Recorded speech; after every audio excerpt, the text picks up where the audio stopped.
I'm to keep this, am I? Fine.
Everything brings us closer to victory.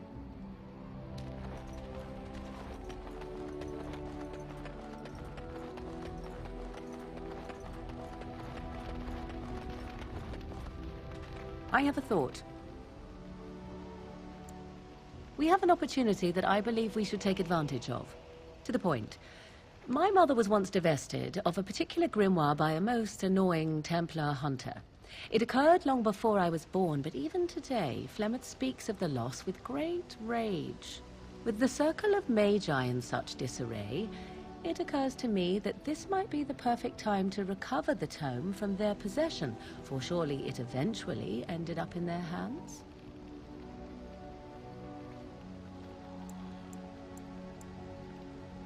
Good. I am most interested to see its contents, should it be located. The grimoire is leather-bound and adorned with the symbol of a leafless tree, should you come across it. If not, however, then I shall simply put it out of my mind.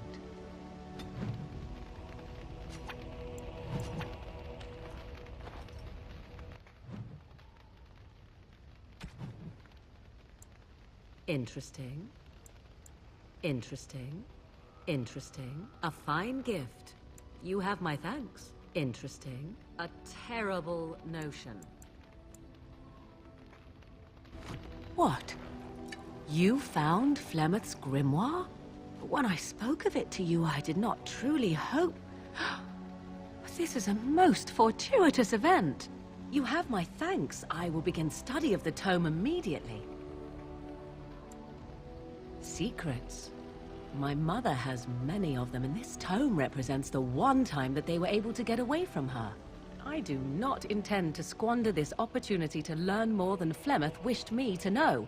This should be interesting. I await your command.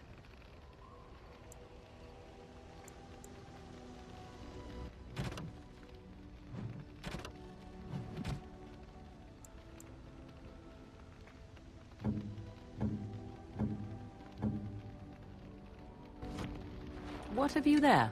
A mirror? You could not know it, but I possessed something very similar long ago. I stole such a mirror from a village, and Flemeth was enraged at my carelessness. She destroyed it, much to my dismay. It is incredible that you found one so like it. I am uncertain what to say. You must wish something in return, certainly. You say that as if I should be accustomed to such a thing. I have never received a gift, not one which did not come at a price. I suppose I should say thank you for the gift. 'Tis most thoughtful, truly.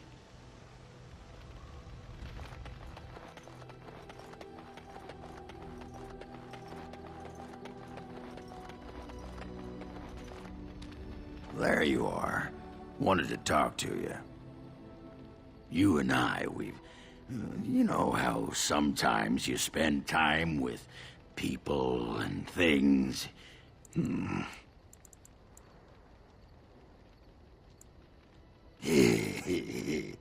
Well, I'll be shaved, skinned, and hung up to dry. It's too soon, though, lady. Too soon. I just wanted to ask a favor. I was thinking, I do know some people out here on the surface. A person, actually. A girl I knew in Orzammar. Before I left, obviously. Her name's Felsi. She and I were friends after Branka left for the deep roads. I'm sure she's forgiven me by now. Thought maybe I'd track her down, see how she's been living. I tried to look her up the last time we were at Lake Calenhad. She wasn't at work at the inn. At home with her sick mother, they said. I figured it was just the ancestors telling me something, but I keep thinking about her. Well, and a good friend you are, Warden. I'll think about you if we ever... no, actually, that would be gross. No, what was it you wanted to say?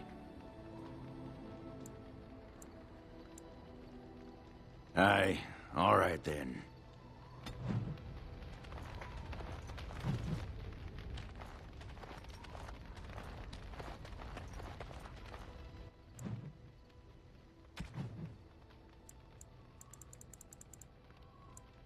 It'll do, sure. I've a question, if I may. Well, here's the thing. I swore an oath to serve you, yes? And I understand the quest you're on, and this is all very fine and well. My question pertains to what you intend to do with me once this business is over with, as a point of curiosity.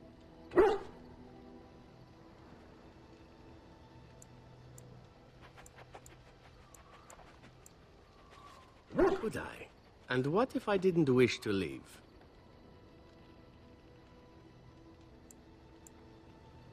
Indeed. I might even be glad to call myself such, come to think of it. It is good to know what my options might be, but that is for another time. For now, we have much to do, yes? What say you?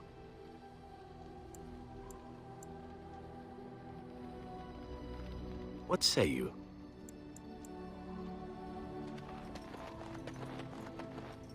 Oh, it's been a long day. Rest would be welcome. Yes, of course. I am just a little weary. As you may have noticed, I'm no spring chicken. Thank you. You're very kind to say so. But in all honesty, I do not know how many years I have left in me. I have lived for such a long time. But there is always something else to do. And I have to keep going in order to do it. I think I will be glad when I am done.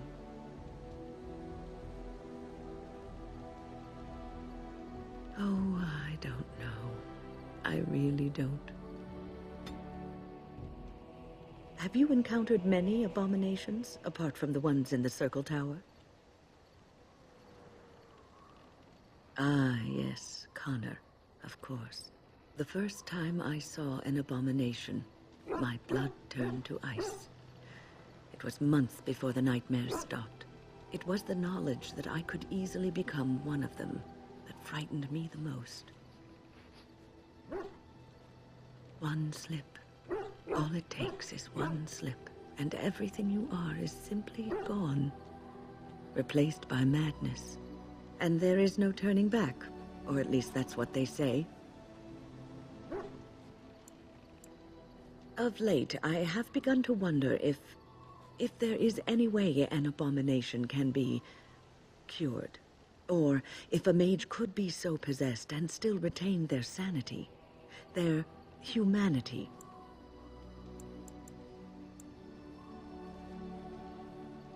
Yes. It is madness and cruelty that define abominations. If those are lacking, if the mage remembers the person they truly are, then they are not an abomination. I never saw that. Thank you for showing me another way of looking at it. So, tell me, how did you become a Grey Warden? Arl Rendon Howe? The Earl of Amaranthine? Why would he do such a thing to you?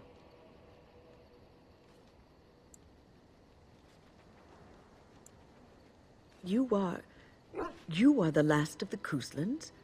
I had no idea, my lady. Yes, I suppose so. You can no longer have a title, can you? But that does not mean you must forget utterly where you came from. Take heart, dear friend. You survived, even when you were not expected to. We do not know yet what lies in store for you, or the name you carry. It is not so bad, is it, being a Grey Warden?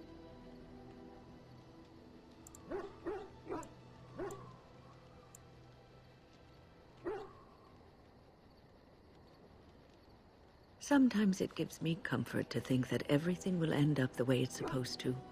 That it will be all right. You were chosen. You survived the joining when others did not. Perhaps it was meant to be. I must ask, what does being a Grey Warden mean to you?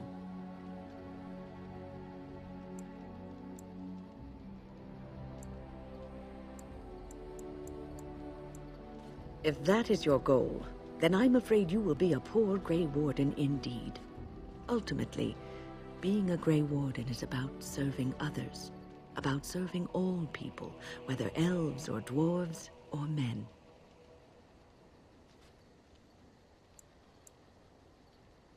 As a Grey Warden, you are a guardian of men, and you guard them because their continued existence is more important than you are.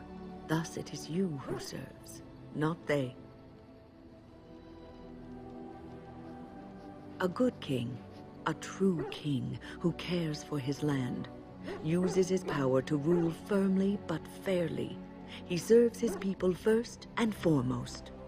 The king who does not do this, who believes that he is entitled to his power, who abuses it and uses it for his own means, is a tyrant.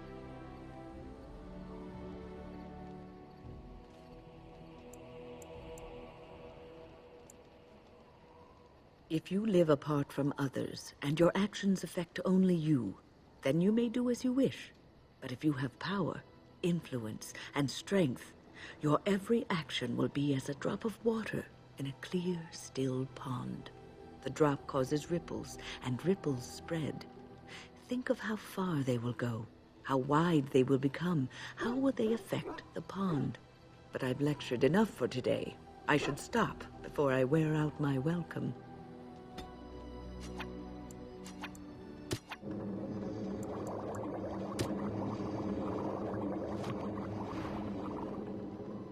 You're quite taken with each other, aren't you?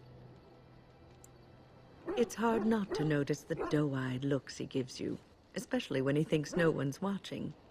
It's almost too sweet for my tastes, and I'm an old lady who should be making lace hearts and fuzzy blankets with animal motifs.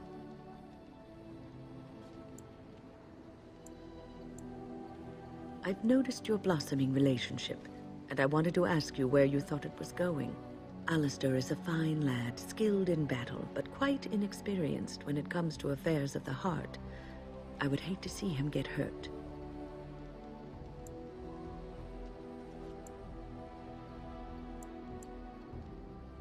You are both Grey